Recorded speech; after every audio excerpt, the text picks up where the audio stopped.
I'm going to talk today about ascorbic acid and its conjugate base, ascorbate.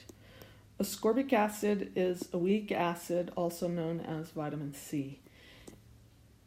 Because it's a weak acid, when we write its ionization reaction, showing how it reacts with water, we write it as an equilibrium reaction, meaning it doesn't go to completion. I get some ascorbate, which is the conjugate base, but it doesn't give us one full equivalent of the conjugate base for every equivalent of ascorbic acid we put into solution.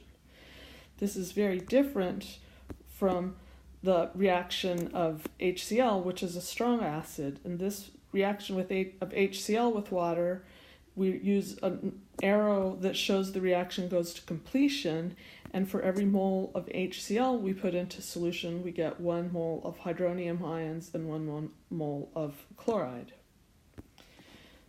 Because HCl is a strong acid, its conjugate base, chloride, is neutral.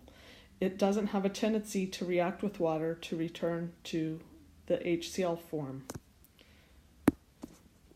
Ascorbic acid, on the other hand, since it's a weak acid, the conjugate base that goes with it is a weak base. That means the conjugate base for ascorbic acid tends to react with water to return to the acid form of HA.